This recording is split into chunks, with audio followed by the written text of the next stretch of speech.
Hello and welcome to another SkaredCast tactical series. Today, another look, the next video in the Harlequin tactical series. Make sure you check the links down below for the other tactical videos in the series. We have looked at the troop, and today we're looking at the role and use of the Death Jester in your Harlequin force. Let's begin.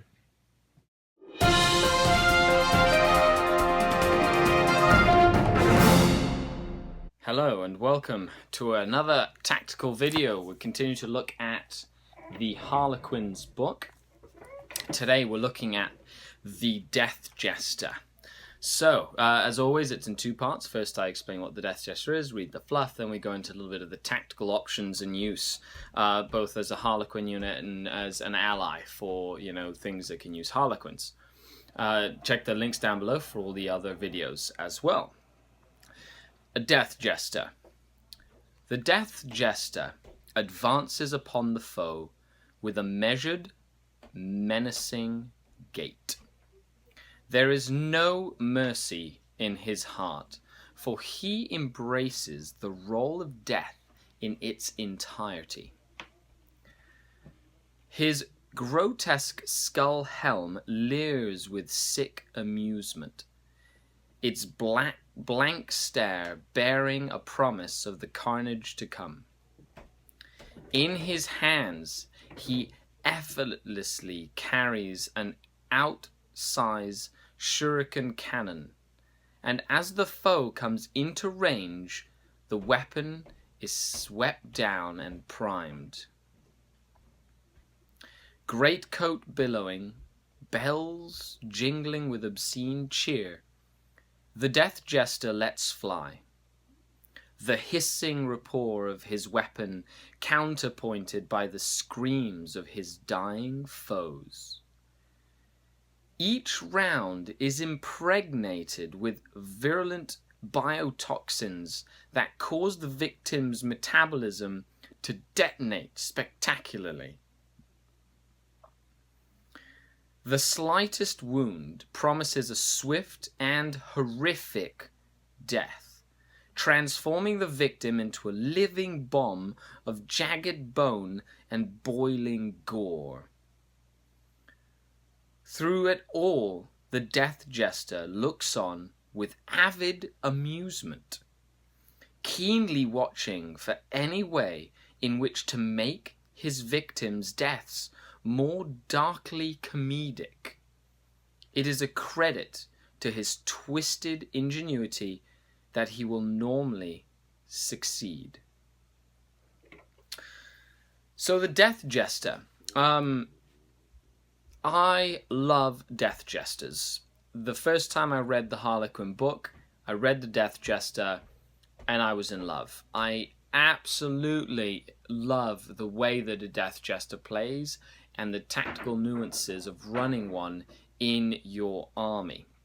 So, Death Jester is 60 points. He's weapon skill and ballistic skill 5, so above average. He's strength and toughness 3. He's an Eldar. He's got 2 wounds. He's very fast at initiative 7. And he has 3 base attacks with a leadership of 10 with no save. So an average Harlequin character. Now, he is an infantry character, and his war gear is a holo suit. A holo suit is a 5+ invulnerable save.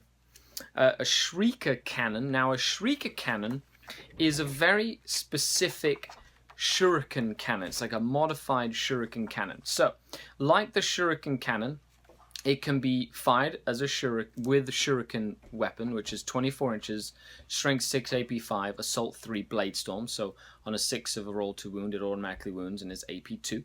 So that's pretty cool. It's 3 shots, which is awesome. And you can also fire it with Shrieker ammunition. So 24 inches, strength 1, AP 5.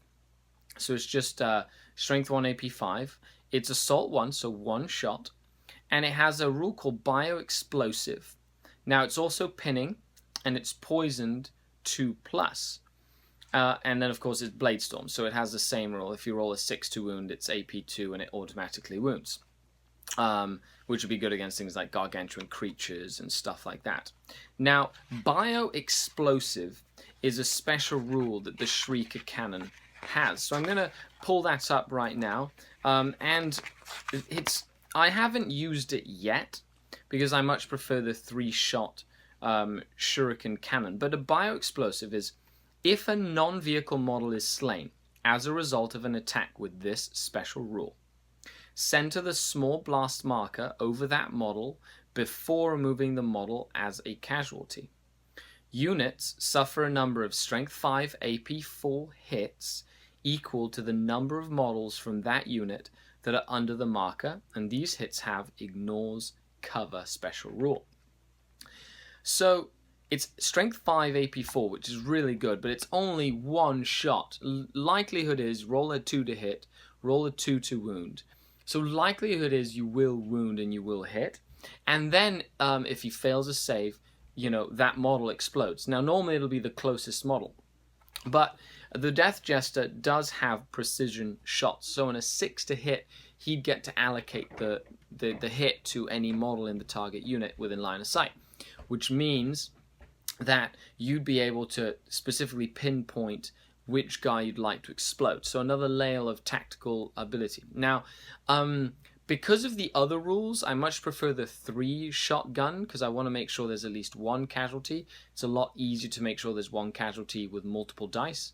But if you're looking at a tightly packed unit of Necron Warriors or Scouts or anything with a 4+ save, you've baited them into charging a tank and they're all clumped up together.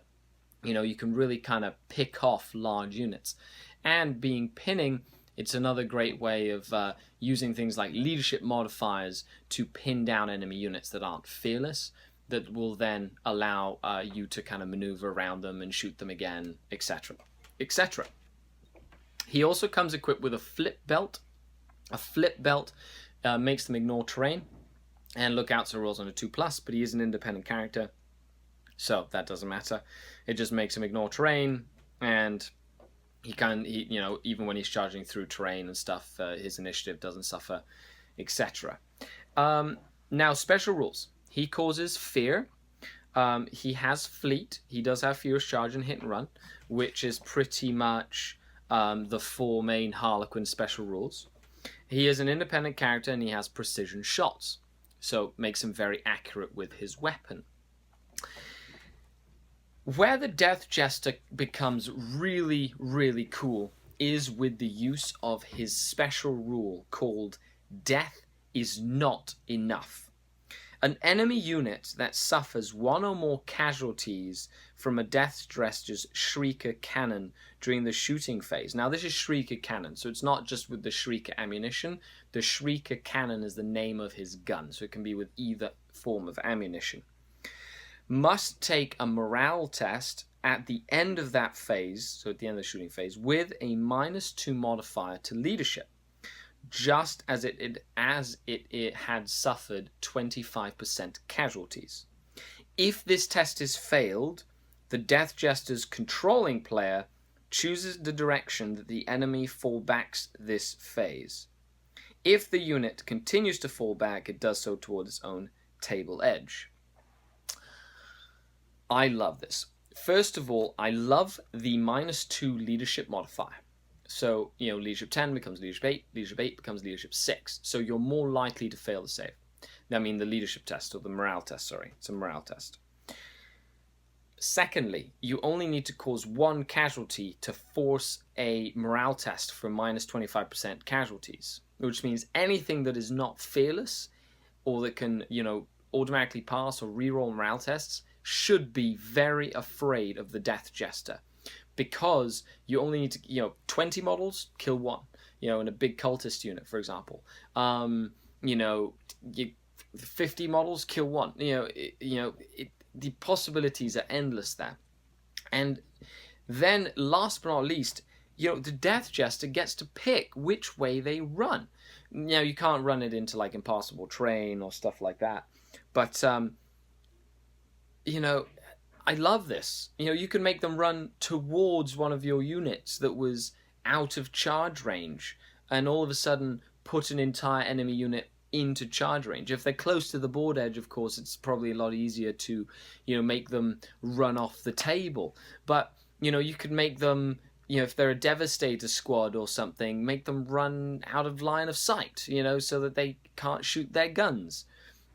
And I really like this. You know, this is really fun. If there's dangerous terrain, run them onto dangerous terrain so they have to take dangerous terrain tests.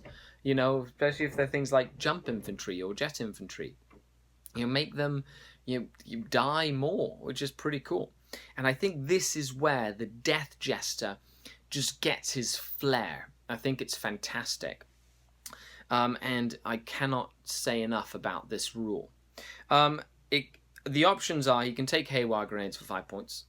I haven't really, because he's usually shooting. I don't really want him charging tanks. But if you're worried about dreadnoughts and stuff like that, 5 points for Haywire Grenade is a win-win in any situation. But his Strength 6 Shrieker Cannon with Shuriken ammunition, really good against things like Rhinos and Land Speeders, so I don't think you need the Haywire Grenade on him.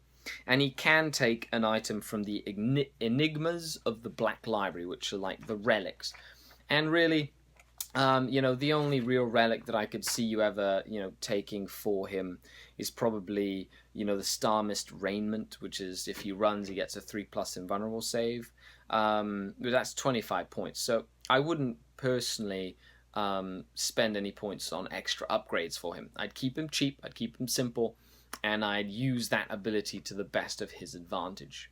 Now, the best way to get him into an army, you want to either run him in a formation of a cast of players, which is a Harlequin unit with a Shadowseer Death Jester in one unit, which is fine.